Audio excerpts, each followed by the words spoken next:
Muito tempo atrás, existia um reino, tradicional aqueles que se passavam nas histórias medievais da Europa. Só que este reino tinha uma peculiaridade, pois próximo a ele existia uma floresta mágica com uma torre alta bem no centro, onde no alto dessa torre tinha uma casa. E dentro dessa casa vivia... não era Rapunzel, era o Ariovaldo. Ariovaldo era um mago muito sábio, porém sombrio e misterioso.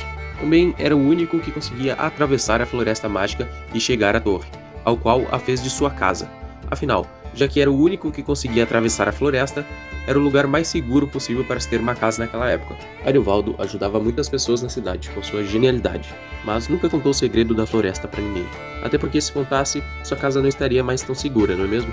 Mas o tempo passou e Ariovaldo envelheceu.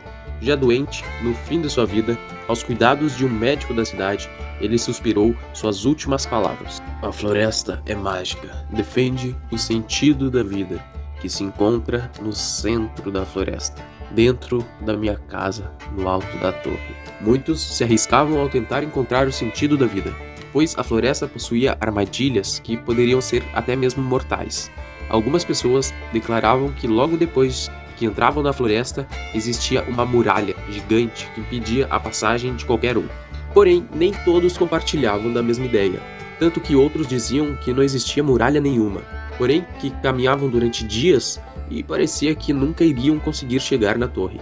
Andavam e a torre nunca chegava perto. E assim se ia. Cada um contava uma história diferente sobre os mistérios da floresta mágica do sentido da vida. Sempre alguém caía em alguma armadilha que a floresta criava, desistiam e voltavam à cidade, ou então acabavam nunca mais voltando. A fama dessa floresta percorreu o mundo, e muitos viajantes vinham à cidade atrás do segredo do sentido da vida.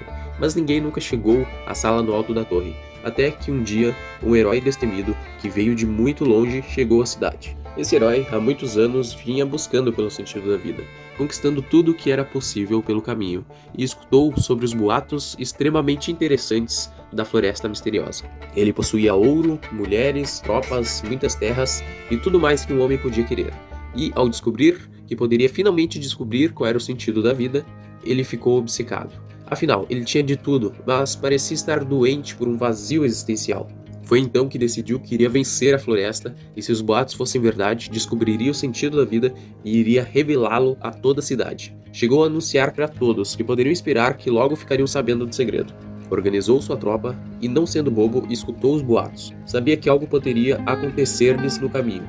Levaram armas, cordas, comida, água e tudo mais que pudesse ajudar a resolver adversidades no caminho. Se despediu da gente da cidade e informou que logo retornaria.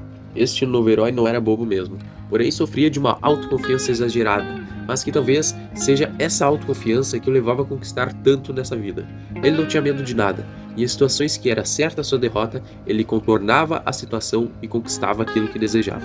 Só que dessa vez, já fazia uma semana que o herói e seus homens tinham entrado na floresta, e nada. A torre era observada da cidade constantemente, e nada do herói destemido ter chegado à torre. Não, espera. Parece que depois de uma semana, o herói estava sendo avistado escalando a torre. Ele subiu com empenho e bravura, pois estava a poucos passos de conquistar aquilo que buscou toda a sua vida. Ele entrou na casa, todos ficaram eufóricos, porém o tempo estava passando e ele estava demorando. Depois de praticamente uma hora, ele apareceu de novo saindo da casa, pronto para descer e contar o segredo do sentido da vida a todos na cidade. Só que, talvez por um descuido, ele teria tropeçado e caído do alto da torre. Era o que alguns adoradores do herói estavam falando, mas a realidade parecia óbvia. Ele não aguentou a verdade e acabou se suicidando. Ninguém acreditou. Será que o sentido da vida é algo tão ruim assim? Mas, espera aí, tem mais alguém escalando a torre. Obviamente não dava para ver quem era a olho nu, mas alguns que tinham binóculos afirmavam ser o Liovaldo. Mas quem era Liovaldo? Liovaldo era um moleque órfão que morava na cidade. Muitos gostavam dele e era considerado bem inteligente, mas meio fora da casinha. Passou um tempo falando coisas sem sentido e começou a se afastar das pessoas da cidade. Já foi ouvido falar que ele poderia ser o neto do Ariovaldo, o mago que morava no alto da torre, e essa fofoca vem bem a calhar no momento exato. Mas ninguém sabe de verdade se ele seria o neto do Ariovaldo ou foi só uma fofoca espalhada porque o moleque lembra os comportamentos do velho mago. Alguns amigos de Liovaldo contaram que o moleque realmente entrou na floresta, dizendo que seria uma oportunidade entrar na floresta seguindo os passos do grande herói. mas que não deixaria que a tropa pudesse ouvir, senão o mandariam para casa.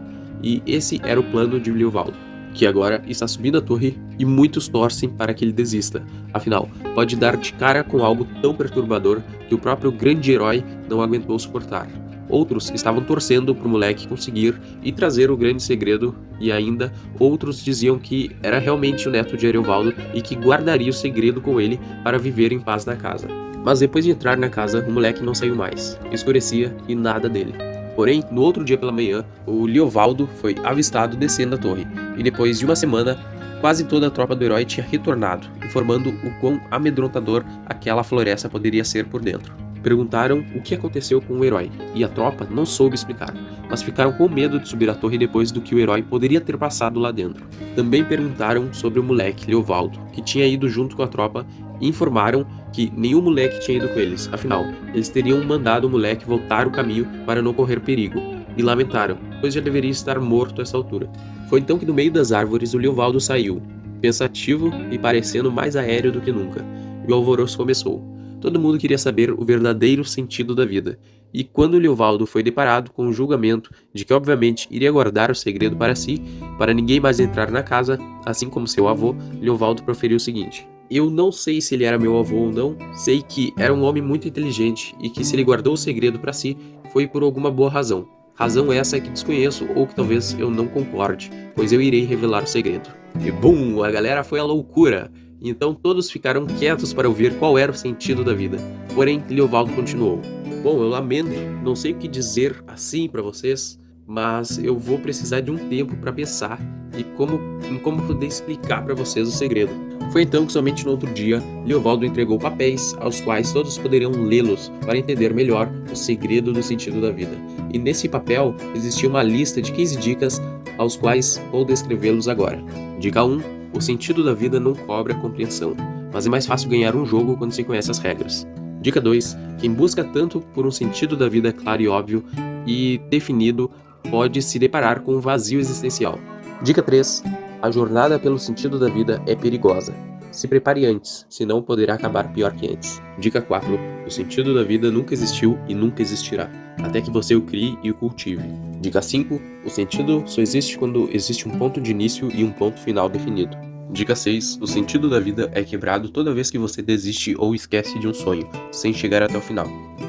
Dica 7. Para cada pessoa diferente ou a mesma pessoa entrar na torre em tempos diferentes, o sentido da vida que ela poderá contemplar será diferente. Dica 8. Quando o objetivo de chegar à torre é conquistado, o sentido da vida não cessa. Ele apenas muda de direção. Dica 9. Se for em grupo, é mais fácil e divertido. Dica 10. Sempre analise a situação previamente e se prepare para as adversidades. Dica 11. Para as pessoas positivas, será necessário persistência, pois o caminho é mais longe do que parece. Dica 12. Para os negativos, o primeiro obstáculo da floresta poderá ser uma muralha impenetrável. Se tornar positivo é a única maneira de derrubá-la. Dica 14. O verdadeiro sentido não se encontra no objetivo, mas sim no aproveitamento da jornada. Dica 15. Ninguém conquista o sentido da vida compreendendo palavras, apenas na prática, então estejam livres para visitar a torre. E assim finalizo este vídeo. Espero que tenham gostado e compreendido a analogia. Não esqueçam de curtir, comentar e compartilhar. E muito obrigado pela atenção e até o próximo vídeo. Fui!